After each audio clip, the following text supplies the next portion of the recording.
Autumn 1943. Somewhere in the jagged, smoke-choked hills south of Monte Cassino, Italy, a German medical officer named Ludwig Hafner is peering through his binoculars from a farmhouse window. Below him, he sees something that defies every rule of engagement he's ever learned. Across a hillside being chewed up by German MG-42 machine gun fire, an American soldier is running. He isn't carrying a Garand rifle. He isn't diving for cover. He has a stark white circle with a red cross painted on his helmet. He is sprinting directly into the beaten zone, the literal kill zone, toward a wounded man screaming in the dirt 100 yards from his own lines. The German gunner has a perfect line of sight. The range is dialed in. The target is a man carrying another human being across open ground. There is zero tactical reason not to pull the trigger, but the gunner doesn't fire. He's paralyzed by the sheer, irrational bravery of the sight. Hafner lowered his binoculars and whispered a question that would haunt him for the next 50 years. What kind of army sends unarmed men into fire to save just one soldier? Hafner was a physician in civilian life. He understood military logic. In the German system, in fact, in almost every army on Earth at the time, the math was cold and simple. You don't trade two healthy soldiers to retrieve one broken one in the middle of a firefight. The risk-reward calculation just didn't move the needle. But Hafner was using the wrong math. The Americans weren't doing this out of pure sentiment or some reckless disregard for life. They had calculated something entirely different. They had figured out what a soldier who believed he would be saved was actually worth in terms of fighting capacity and raw morale. This was the Covenant, a massive industrial-scale promise that if you went down, someone was coming for you, no matter what. To understand why this was a revolution, you have to look at the nightmare of the Great War. In World War I, artillery wasn't the biggest killer of men who reached the medical tents. Hemorrhagic shock was, picture this, it's July 1916. You're at the Somme. You get hit by a jagged piece of shrapnel. It's a serious wound, but with immediate surgery, you'd live. But the golden hour didn't exist yet. You're stuck in a mud-filled crater. Your blood pressure craters. Your heart starts racing, trying to pump fluid that's leaking into the soil. This is the silent cascade of physiological collapse. In the First World War, the weight was the death sentence. Stretcher bearers for exhausted men lugging a heavy canvas litter through waist-deep mud couldn't possibly keep pace with the industrial slaughter. Men lay in no man's land for 6, 12, even 24 hours. By the time they reached a doctor, the window for survival had slammed shut. The infection rates were a horror story. Gas gangrene turns simple flesh wounds into amputations, and amputations into agonizing deaths. The numbers tell the story. In World War I, the American death from wounds rate was a staggering 8%. 1 in 12 men who actually made it to a doctor still died. Most world powers just shrugged and accepted this as the irreducible cost of modern conflict. But in the 1930s, a handful of American military doctors began digging through the autopsy records and the after-action reports. Their conclusion was a bombshell. Most of these men didn't have to die. They identified 3 specific points of failure. First, the interval. The gap between the injury and the treatment was measured in hours. It needed to be minutes. Second, the tools. Medics had bandages and prayers, but they didn't have volume. They couldn't replace blood in the field. Third, the philosophy. Every army on the planet viewed medicine as something that happened behind the lines. The Americans decided that for the system to work, the hospital had to move to the foxhole. They didn't just want to fix the system. They wanted to reinvent the very nature of survival. And the first weapon in this new arsenal didn't come from a munitions factory. It came from a chemistry lab. It was called plasma. Before World War II, if you bled out on the battlefield, you were finished. You couldn't store whole blood in a foxhole. It spoiled too fast. But American researchers made a breakthrough that changed the game. Dried plasma. They figured out how to strip away the cells, leaving a yellowish powder that was shelf-stable and light. A medic could carry it in a tin. When a soldier was fading, the medic mixed that powder with sterile water, jammed a needle into a vein, and literally resurrected the patient's blood pressure. It didn't just save lives, it bought the most precious currency in war. Time. But the Americans didn't stop at chemistry. They built an entire logistical pipeline of life. They engineered a system around a single specification: get the wounded man on a surgical table within 60 minutes. Today, we call it the golden hour, But back then, it was just a desperate race against the clock. To hit that 60-minute mark, they had to motorize everything. The old-school image of 4 guys lugging a stretcher through the mud was too slow. So, the Army started bolting litter brackets onto Jeeps. These Jeep ambulances could bounce over terrain that would stall a tank, moving the wounded 4 times faster than men on foot. By 1944, they even took to the skies.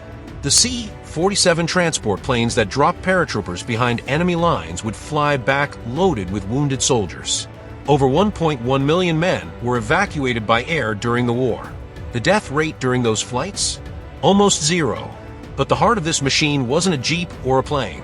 It was a person. He was usually a 20-year-old kid from a small town in the Midwest or a block in Brooklyn. He didn't carry a rifle. He carried an M5 aid bag. The guys in the platoon just called him the Doc. The Doc was a category of soldier the world had never seen at this scale. He was a non-combatant embedded directly into the tip of the spear. His job wasn't to cure anyone. His job was stabilization. Stop the bleeding. Pack the wound with sulfa powder to kill infection. Hit them with a morphine syringe to blunt the shock. Tag the collar and move them out. The Doc did all of this while bullets were snapping over his head. In the European theater, the Red Cross on his helmet was a shield. Most German soldiers, raised in a system that respected the Geneva Convention, wouldn't pull the trigger on a medic. But in the Pacific, that Red Cross was a bullseye. Japanese snipers intentionally targeted the Doc because they knew that losing the medic didn't just cost 1 life. It shattered the morale of the entire squad. This led to men like Desmond Doss. Doss was a Seventh-day Adventist and a conscientious objector who refused to touch a weapon. During training, his peers threw boots at him and called him a coward. But on a jagged 400-foot cliff on Okinawa called Hacksaw Ridge, Doss stayed behind when everyone else retreated. Without a gun, and with Japanese patrols hunting for survivors, Doss spent hours lowering 75 wounded men down that cliff face with a rope. Every time he finished, he'd pray, "Lord, please let me get just one more." He wasn't just a hero, he was the living embodiment of the Covenant. This system created a psychological force multiplier. When an American infantryman stepped off into the attack, he wasn't alone. He knew, with 100% certainty, that if he tore around, the Doc was coming. He knew that Jeep was waiting. He knew that golden hour was his. That knowledge allowed American units to push harder and hold longer than any rational military expert thought possible. They fought with the confidence of men who knew their country wouldn't leave them behind. But the hardest test of this promise didn't happen in the sun or on a cliff. It happened in the freezing, blood-stained snow of the Ardennes Forest. December 1944. The Ardennes Forest. The Battle of the Bulge. The 101st Airborne is surrounded at Bastogne, trapped in a frozen hell of minus 30 degrees. They were outgunned, outclothed, and out of supplies. The plasma ran out. The morphine ran out. The golden hour pipeline was severed by the German encirclement. This is where the system should have broken. But the Covenant isn't just about tools, it's about the person. Eugene, the medic for Easy Company, moved through the foxholes with almost nothing but his bare hands. He couldn't fix the shattered limbs, but he was there.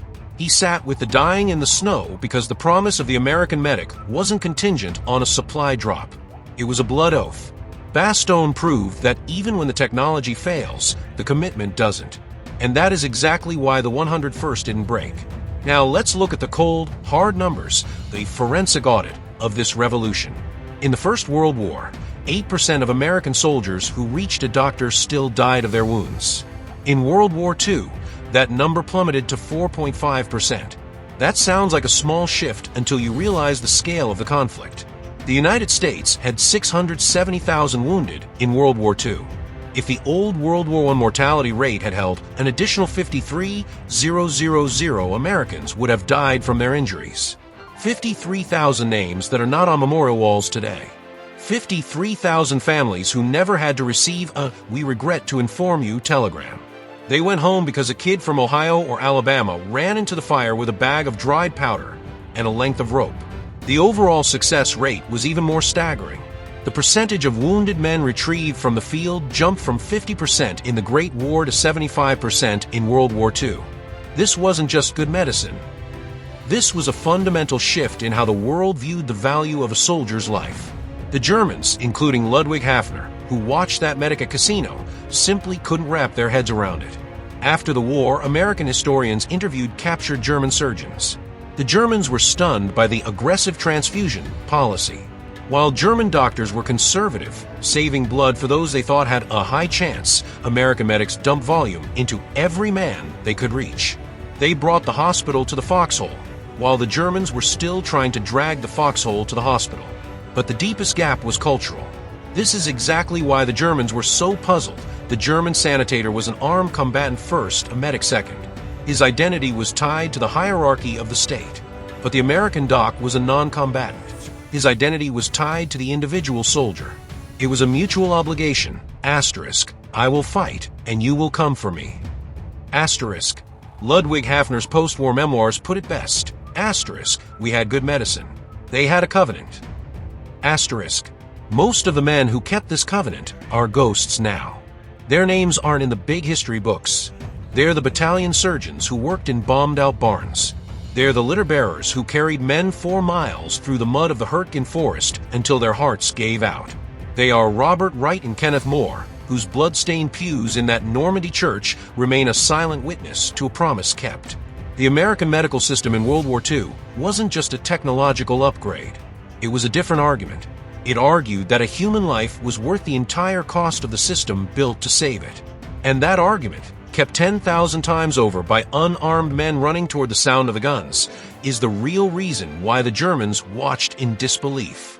It's a major reason why the war ended the way it did. If this deep dive gave you a new perspective on the cost of freedom, hit that like button. It helps us keep these names alive.